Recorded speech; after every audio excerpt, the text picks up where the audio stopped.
बड़े अरसे बाद कोई ऐसी डिवाइस आई है जिसके बारे में मैं कह सकता हूं कि ये अपनी कैटेगरी के अंदर छित्तर फेरने वाली है। बेसिकली बड़े अरसे बाद कोई ऐसी डिवाइस आई है जिसके बारे में मैं ये कह सकता हूं कि जिस प्राइस रेंज में ये मोबाइल फोन लॉन्च हुआ है उस प्राइस रेंज में दूर दूर तक इस मोबाइल फोन का कोई कंपेटिटर ही मौजूद नहीं है। और ये एक ऐसे ब्रांड की तरफ से आ रही है जिससे हमें बहुत ज्यादा उम्मीदें थी, लेकिन हर वीडियो के अंदर मैं यही कहकर जाता था कि भाई रियलमी जो है वो पता नहीं किस नक्शे कदम पे चल पड़ी है। हमें ड्यूरेबिलिटी टेस्ट दे रहे हैं, हमें परफॉर्मेंस नहीं मिल रही, हमें वो कैमरे नहीं मिल रहे, हमें डिजाइन के ऊपर टरखाया जा रहा है। लेकिन रियलमी ने शायद वो बात सुन ली है, या शायद आप लोग जो नीचे कमेंट सेक्शन के अंदर करते थे वो सुन लिया है। बट जो डिवाइस इन लोगों ने लॉन्च की है, ये मोबाइल फोन 1.5 लाख रुपए के प्राइस टैग के अंदर आ रहा है पाकिस्तान में, यानी कि 1,49,999 दराज के ऊपर एक्सक्लूसिव होने वाला है। अगर आपको इस मोबाइल फोन के बारे में पहले पता है तो भाई आप पहले डिस्क्रिप्शन में लिंक मौजूद है, जाकर इसको ऑर्डर कर लेना, क्योंकि इसका स्टॉक आई एम 90% श्योर के कम होने वाला है।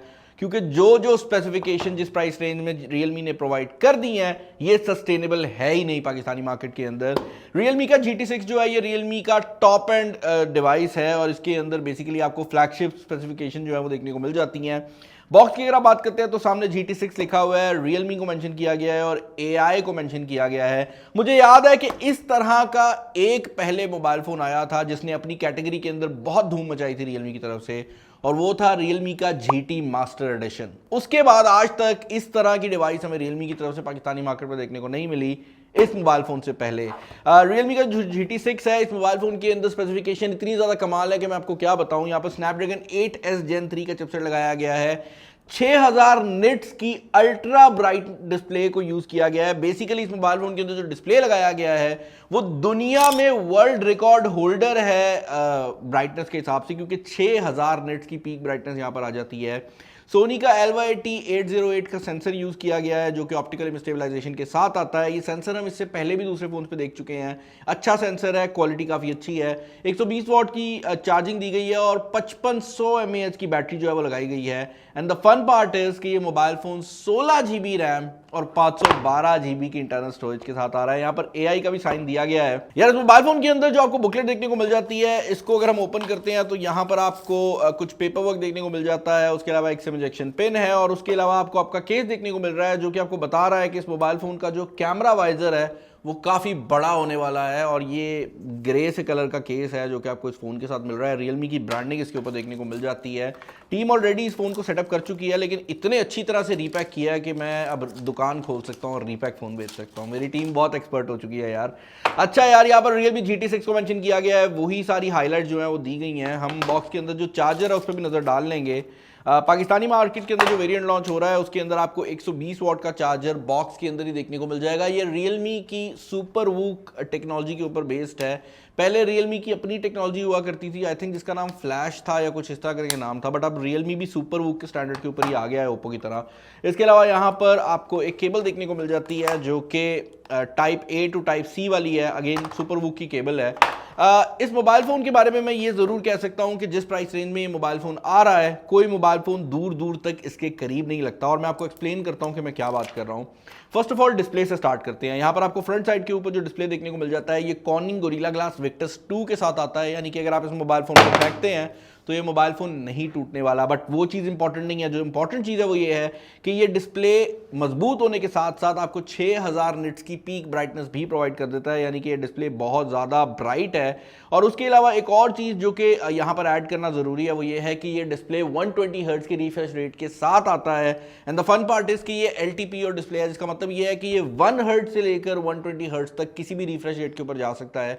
जिसका फ़ायदा ये है कि नॉर्मल जो 120 हर्ट्ज वाले डिस्प्लेज होते हैं ये उनसे काफ़ी ज़्यादा एफिशिएंट है। इनफैक्ट क्योंकि ये LTPO डिस्प्ले है तो जो नॉर्मल 60 हर्ट्ज वाले डिस्प्ले आते हैं ये उनसे भी ज़्यादा एफिशिएंट हो जाता है, क्योंकि जब इसको ज़रूरत नहीं पड़ती तो ये अपनी जो रिफ्रेश रेट है वो 60 हर्ट्ज से भी नीचे ले जाता है, which makes this one of the best displays जो कि इस कैटेगरी के अंदर आपको कोई भी मोबाइल फोन प्रोवाइड कर रहा है। इससे बेहतर डिस्प्ले आपको 1.5 लाख की रेंज में पाकिस्तानी मार्केट में देखने को नहीं मिलता। अब अगर बात डिस्प्ले तक एंड हो जाती तो मैं बात खत्म कर देता, लेकिन इस मोबाइल फोन की अगर आप डिजाइन की बात करते हैं तो यहाँ पर बिल्ड क्वालिटी भी काफी सॉलिड लगाई गई है। मेटल का फ्रेम यहाँ पर आपको ऑल अक्रॉस द बोर्ड देखने को मिल जाता है। जैसे बताया है कि gorilla glass Victus 2 front side पे है, बैक साइड भी इसकी ग्लास की रखी गई है और यहाँ पर बैक साइड के अंदर आपको ट्रिपल कैमरा सेटअप देखने को मिल जाता है, जिसमें 50 मेगापिक्सल का मेन कैमरा, 50 मेगापिक्सल का आपका जूम लेंस और उसके अलावा 8 मेगापिक्सल का अल्ट्रा वाइड एंगल कैमरा है।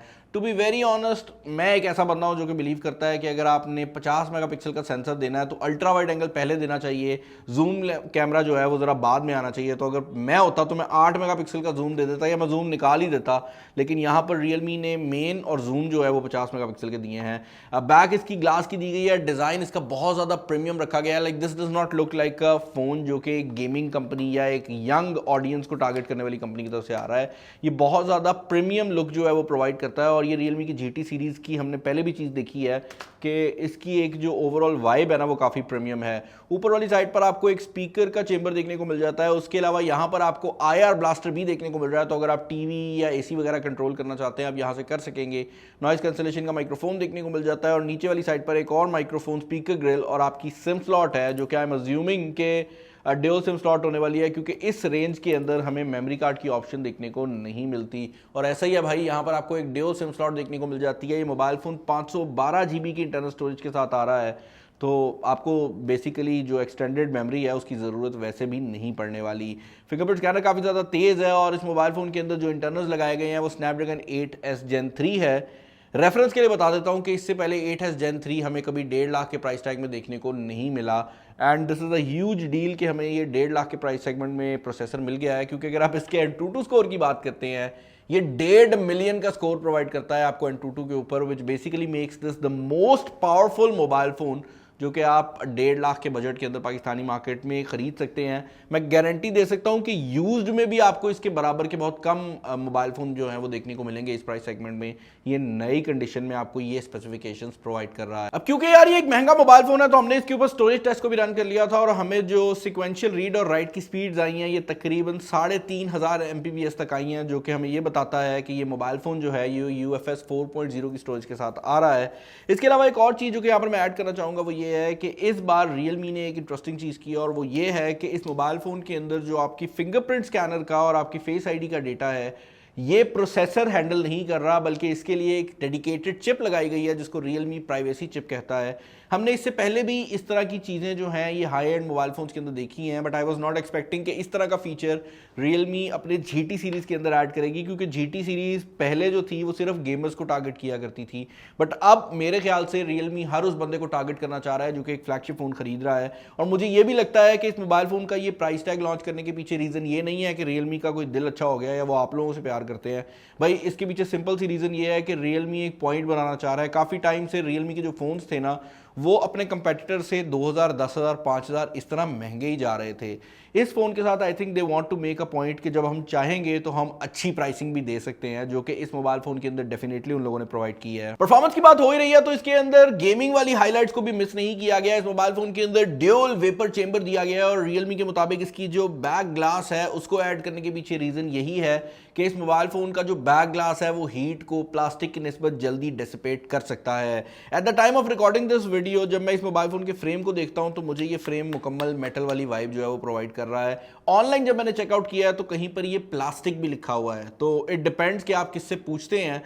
रियलमी के फ़ोन्स के अंदर ये चीज़ बताना कि मेटल का फ्रेम है या प्लास्टिक का बहुत डिफिकल्ट होता है। उसकी वजह यह है कि यूजुअली जो मेटल का फ्रेम होता है उसके ऊपर भी इनने एक पेंट किया होता है जो कि प्लास्टिक की तरह ही फील होता है, और जो इनका प्लास्टिक का फ्रेम होता है उसके अंदर वाली साइड पे मेटल होता है, तो दोनों के दरमियान में ज़्यादा डिफरेंस रहता नहीं है।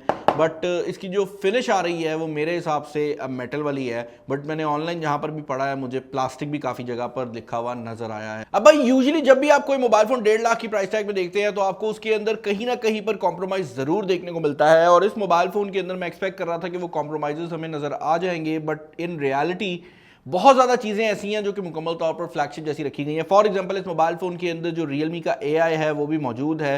अब ये बेसिकली उसी तरह काम करता है जिस तरह दूसरे मोबाइल फ़ोन के ऊपर करता है, यानी कि अगर आप किसी चीज़ को रिमूव करना चाहते हैं तो AI रिमूवल अवेलेबल है। आप किसी चीज़ को सेलेक्ट करना चाहते हैं तो आप उसे थंब प्रेस से सेलेक्ट करेंगे और साइड पर ये डॉक आ जाता है जो कि आपकी ज़रूरत के हिसाब से चलता है। तो अगर आप बहुत ज़्यादा स्नैपचैट यूज़ करते हैं तो ये आपको स्नैपचैट सजेस्ट करेगा। अगर आप यहाँ पर तस्वीर की जगह कोई लोकेशन उठाते हैं तो ये खुद ही रिकग्नाइज कर लेगा कि यार ये जो लोकेशन है गूगल मैप के ऊपर ओपन करनी है, या अगर आप तस्वीरें बहुत ज़्यादा लोगों को व्हाट्सएप करते हैं तो यहाँ पर ये ऑटोमेटिकली आपके हिसाब से जो व्हाट्सएप है वो भी प्रोवाइड करने लग जाएगा।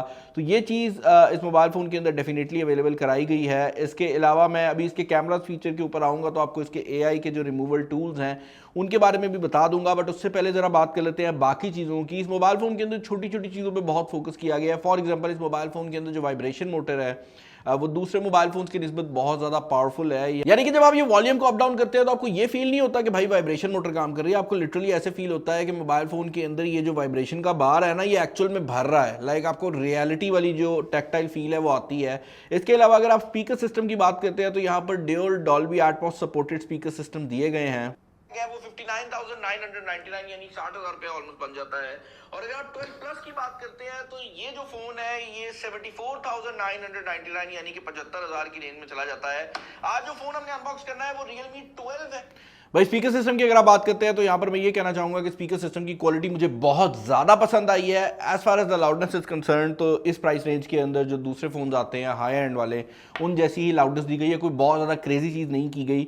एक चीज़ जो कि मुझे थोड़ी सी वियर्ड लगी है वो ये है कि यहाँ पर ये जो वॉल्यूम स्लाइडर है इसके अंदर वो जो दूसरे लो एंड फ़ोन्स के अंदर ये 200% या 300% वॉल्यूम वाला फीचर दे रहे हैं वो नहीं दिया गया, विच इज़ इंटरेस्टिंग, क्योंकि अगर वो डाल दिया जाता तो स्पीकर की जो वॉल्यूम है वो थोड़ी ऊपर हो सकती थी। बट अभी भी ड्यूल स्पीकर दिए गए हैं और जो स्पीकर है वो ऊपर से भी फायर करता है और आपका जो ईयर पीस है उससे भी साउंड आता है। तो ओवरऑल स्पीकर की जो क्वालिटी है वो काफ़ी ज़्यादा डिसेंट है। बाकी भाई इस मोबाइल फोन की अगर आप IP रेटिंग की बात करते हैं तो यहाँ पर IP65 की वाटर रेजिस्टेंस दी गई है। To be very frank on this one, मुझे ये लगता है कि कंपनीज जानबूझकर ये IP65 68 करती हैं। उसकी रीज़न ये है कि आपको ये बात समझनी पड़ेगी कि ज़्यादातर मोबाइल फोन्स जो कि आप लोग देखते हैं वो बेशक IP68 हो या IP65 हो, उनका मैन्युफैक्चरिंग प्रोसेस सेम होता है। जब उनको हाई एंड पे टेस्ट किया जाता है तो उसकी हाई एंड रेटिंग आ जाती है, लो एंड टेस्ट होते हैं तो लो एंड रेटिंग आ जाती है। और ये जो IP रेटिंग होती है जितना बड़ा टेस्ट होता है उतनी ही महंगी होती है। तो हमें काफ़ी कंपनीज की तरफ से डिफरेंट रेटिंग मिलती है उनके डिफरेंट फ़ोन्स के लिए।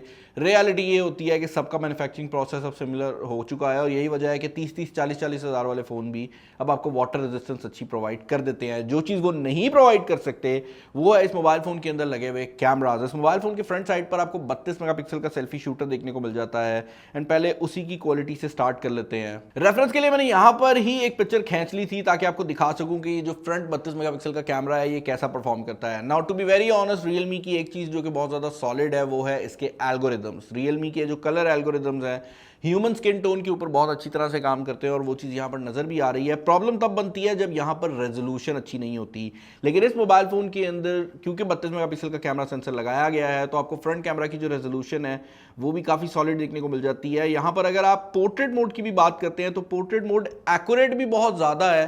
बट एक और चीज़ आप लोग नोटिस कर रहे होंगे कि अगर आप पोर्ट्रेट मोड के अंदर जूम इन भी देखते हैं तो इस मोबाइल फ़ोन के अंदर जो कैमरा का रिजल्ट है वो बहुत ज़्यादा नेचुरल लुकिंग बोका प्रोवाइड करता है, जो कि बाकी फ़ोन्स के लिए कहना मुश्किल होता है क्योंकि कान का जो एरिया है या जो आपकी ऐनक वगैरह होती है इसको बाकी फ़ोन्स जो हैं वो ठीक तरीके से कैप्चर नहीं कर पाते। डे टाइम के अंदर ये mobile phone I can easily से is one of the best cameras जो कि आप 1.5 लाख रुपए की रेंज में सेल्फी के लिए खरीद सकते हैं। इवन इन लो लाइट इस मोबाइल फ़ोन की जो कैमरा परफॉर्मेंस है वो हमें काफ़ी ज़्यादा पसंद आई है। हाउएवर ये चीज़ ज़रूर है कि लो लाइट में जाते ही इस मोबाइल फ़ोन के अंदर जो फेस होता है उसके ऊपर एक अननेचुरल सा ग्लो आ जाता है। अगर आप इस तस्वीर को गौर से देखें तो आपको फील होगा कि बाकी सारी चीज़ें अननेचुरली थोड़ी डार्क है और फेस को इसका जो एल्गोरिदम है वो ज़रूरत से ज़्यादा गोरा और ब्राइट करने की कोशिश कर रहा है। दूर से देखने पर ऐसी तस्वीर बुरी नहीं लगती, लेकिन अगर आप जूम इन करके देखने वाले लोगों में से हैं या आप बहुत ज़्यादा एडिट करना चाहते हैं पिक्चर को तो आपको ये फ़र्क फील हो जाएगा। फ्रंट कैमरा में जो वीडियो रिकॉर्डिंग है ये 4K 30 फ्रेम्स पर सेकेंड के अंदर मौजूद है और इस टाइम आप लोग देख सकते हैं कि अगर कोई बंदा व्लॉगर होगा तो उसको क्या रिजल्ट मिलने वाला है। Realme के फोन्स के अंदर एक चीज़ जो कि अच्छी है वो इनके माइक्रोफोन्स होते हैं। तो एंड्रॉयड वर्ल्ड के अंदर अगर आप एक अच्छा व्लॉगिंग कैमरा ढूंढ रहे हैं और आपके पास 1.5 लाख का बजट है आप इस फ़ोन को कंसिडर कर सकते हैं क्योंकि यहाँ पर 1.5 लाख में आपको PTA अप्रूव्ड डिवाइस मिल रही है। फ्रंट कैमरा के अंदर भी आपको इलेक्ट्रॉनिक इमेज स्टेबलाइजेशन देखने को मिल जाती है। फ्रंट कैमरा में पोर्ट्रेट मोड भी दिया गया है जैसे मैंने आपको बताया है और इसके अलावा भी इस मोबाइल फोन के अंदर बहुत ज़्यादा मोड्स दिए गए हैं जिसके अंदर स्टारी मोड आपके आसमान के चांद तारे आपको दिखा देगा भाई। लॉन्ग एक्सपोजर मोड जो है वो आपकी गाड़ियों की मूवमेंट वाली पिक्चर्स आपको खींचने में हेल्प करेगा। स्लो मोशन मोड भी यहाँ पर दिया गया है जो कि सिर्फ बैक कैमरा में अवेलेबल है। और यहाँ पर जो मैक्सिमम आपको स्लो मोशन मिलता है वो 1080p 240 फ्रेम्स पर सेकंड है, विच इज़ इंटरेस्टिंग क्योंकि हमने रियलमी के ही कुछ फोन्स के अंदर 960 फ्रेम्स पर सेकंड देखा है। बट मुझे ये लगता है कि क्योंकि वो एल्गोरिदम बेस्ड था तो रियलमी ने जब इस मोबाइल फ़ोन को अपग्रेड किया है तो अब ये जो एक्चुअल स्लो मोशन होता है उसको लेकर आ गए हैं, ना कि सॉफ्टवेयर वाला स्लो मोशन। बैक कैमरा की अगर आप क्वालिटी की बात करते हैं तो डे टाइम के अंदर हमें बैक कैमरा की क्वालिटी भी काफ़ी ज़्यादा पसंद आई है। हाउएवर बैक कैमरा के अंदर एक्सपोजर कंट्रोल में मुझे ऐसा ज़रूर फील हुआ है कि अगर आप ह्यूमन सब्जेक्ट को खड़ा करते हैं तो कभी कभार ये हो जाता है कि बैक कैमरा बहुत ही ज़्यादा ब्राइट कर देता है। लाइक ये जो कैमरा है ये बनाया ही लो लाइट परफॉर्मेंस के लिए गया है, तो दिन के टाइम में आपको अपना सब्जेक्ट सेलेक्ट करना होता है तभी आपको बेस्ट कलर्स जो हैं वो देखने को मिलते हैं। फॉर एग्जांपल अगर आप इस तस्वीर की बात करते हैं तो यहाँ पर आप देख सकते हैं कि प्रॉपर कलर्स जो है वो नज़र आ रहे हैं, जबकि अगर आप सेम लाइटिंग में इस तस्वीर की बात करते हैं तो इसके अंदर ये मसला आ रहा है। बैक कैमरा में मैं रिकमेंड करूँगा कि हम हमेशा HDR मोड को ऑन रखें, लेकिन एक चीज़ जो कि बैक कैमरा बहुत ज़्यादा क्रेजी करता है वो है उसकी लो लाइट परफॉर्मेंस। लाइक आप बैक कैमरा से जब लो लाइट के अंदर कोई पिक्चर खींचते हैं आपको लिटरली कभी कभार ये फील होता है कि बंदा कोई साथ लाइट लेके गया हुआ है। इतनी अच्छी बैक कैमरा की जो परफॉर्मेंस है वो आपको लो लाइट के अंदर देखने को मिल जाती है। जो पीछे मौजूद लाइट्स के कलर्स हैं वो भी काफ़ी सॉलिड निकल कर आते हैं और लो लाइट के अंदर जो बैक कैमरा की क्वालिटी है वो हमें बहुत ज़्यादा पसंद आई है। इवन अगर आप लो लाइट के अंदर वीडियो रिकॉर्डिंग कर रहे हैं तो बैक कैमरा जो है वो बहुत अच्छा रिजल्ट आपको प्रोवाइड कर देता है। बैक कैमरा के अंदर आपको 4K 60 फ्रेम्स पर सेकंड की जो ऑप्शन है वो देखने को मिल जाती है, लेकिन ये ऑप्शन सिर्फ और सिर्फ आपको अपने मेन कैमरा और जूम कैमराज में देखने को मिलती है। जैसे ही आप इसको सेलेक्ट करते हैं और आप इसको मूव करते हैं 4K 30 फ्रेम्स पर सेकंड में तब भी आपको कोई डिफरेंस फील करने में नहीं आता। 1080p 30 फ्रेम्स पर सेकंड में जाने में आपको नीचे जो आपका अल्ट्रा वाइड एंगल कैमरा है वो भी शो हो जाता है, and that is the only thing जो कि मैं कहूँगा कि मुझे इसके कैमरा के बारे में थोड़ी कमज़ोर लगी है कि यहाँ पर जो अल्ट्रा वाइड एंगल कैमरा है वो 50 मेगापिक्सल का नहीं लगाया गया। अब अगर आप एक ऐसा बंदा है जो कि बहुत ज़्यादा अल्ट्रा वाइड एंगल शॉट्स खींचते हैं शायद आपको इससे बेहतर अल्ट्रा वाइड एंगल कैमरा कुछ मोबाइल फ़ोन प्रोवाइड कर दें, बट अपार्ट फ्रॉम दैट इस मोबाइल फ़ोन का जो कैमरा है इस प्राइस कैटेगरी के अंदर काफ़ी हद तक अनमैच्ड है, क्योंकि रियलमी के एल्गोरिदम के साथ साथ एक काफ़ी सॉलिड कैमरा सेटअप भी लगा दिया है। 5500 mAh की बैटरी दी गई है और 120 वाट की चार्जिंग दी गई है, which is unheard of in this price segment. उसकी वजह यह है कि जैसे ही आप बैटरी का साइज़ बढ़ाते जाते हैं चार्जिंग स्पीड कम होती जाती है, तो कंपनी ने 5500 mAh की बैटरी के साथ साथ यहाँ पर 120 वाट का चार्जर डाला है, जो कि मेरे ख्याल से एक बहुत बड़ी बात है। मुझे ये बात पता है कि ये उन फोन्स में से आ जाएगा जिसकी एग्जाम्पल तो आने वाले अगले 2-3 महीने तक हमें सुनने को मिलेगी। हर फ़ोन के लॉन्च पे कहा जाएगा कि भाई GT6 उसने तो ये दिया था, लेकिन ये वो फ़ोन भी है जिसके बारे में मुझे उम्मीद है कि जैसे ही ये वीडियो लगेगी इसका स्टॉक आउट हो जाना है। इसके प्री ऑर्डर ये वीडियो लगते ही शुरू हो जाएंगे। 16 तारीख से इसके प्री ऑर्डर्स हैं। मैं नीचे दराज का लिंक छोड़ दूंगा, ये सिर्फ एक्सक्लूसिव है दराज के ऊपर ही और कहीं से आपको देखने को नहीं मिलने वाला, और ये लोकल मार्केट के अंदर भी नहीं आ रहा। मुझे कमेंट्स में बताइएगा कि इस फोन के रिलेटेड आपके क्या ओपिनियंस हैं। इस वीडियो में इतना ही। This is Bilal signing off. अल्लाह हाफिज़।